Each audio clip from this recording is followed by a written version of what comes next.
काल तुमची आठवण काढली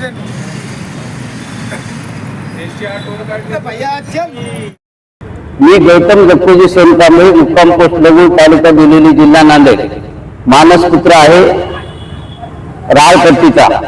माझ्या भावाचं नाव आहे कृष्णा अंबादास राठोड आणि आमच्या आजीने जमीन 1966 मध्ये खरेदी घेतलेली आहे. 24 एकर खरेदी घेतली. 24 एकरचा फेर घेण्यात आला, पण जे आहे ते सातबाऱ्यावर 17 एकर आज रोजी कायम आहे. पहिला मुद्दा. दुसरा मुद्दा असा आहे की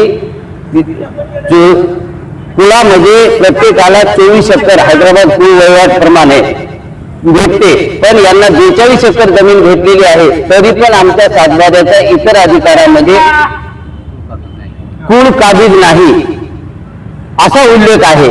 आम्ही त्यांना विचारलं की बाबा हे कुळ काबीज नाही तर हे ठेवतं कशाला. मग त्यांनी आम्ही जे आहे ते तहसीलदाराकडे अप्लाय केलं. तहसीलदाराने सर्व गोष्टीची तपासणी केली.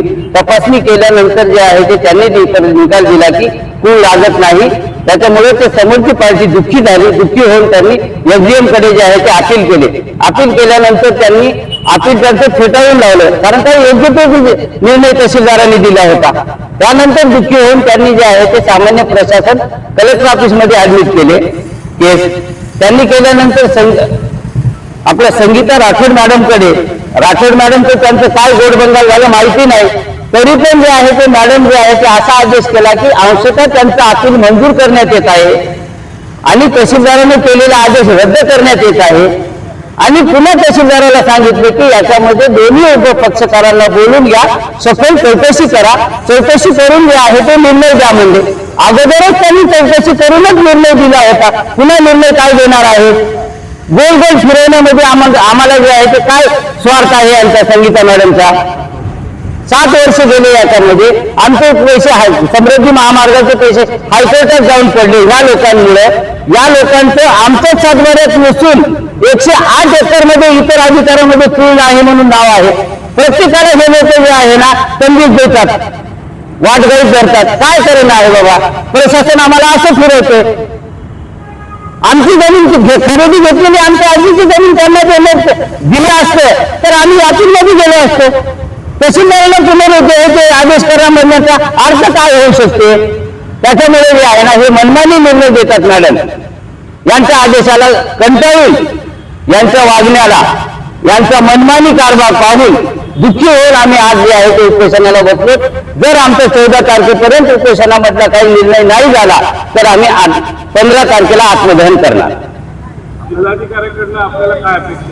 जिल्हा अधिकाऱ्यांना आपल्याला अपेक्षित असंच आहे की 7 दिवसाच्या मध्ये, आता मॅडमने जर आवेदन केली 7 दिवसाच्या मध्ये ह्या गोष्टीचा छडा लावून जे आहे ते त्यांनी आदेशित करावं, पुनरादेशित, आणि इतर अधिकाऱ्यामध्ये नावं कमी करावं. आणि सातबारा उतारा जे आहे ते आम्ही खरेदी जितकी आधी आमची घेतली, 2 एकर घेतली, 5 एकर घेतली, जो फेर झालेला आहे तोच फेर जे आहे ते सातबारा तयार करून द्यावा. एवढी जर आमची मान्यता जिल्हाधिकारी साहेबांनी मान्य केली तर आम्ही 2 मिनिटांमध्ये उठण्यास तयार आहोत.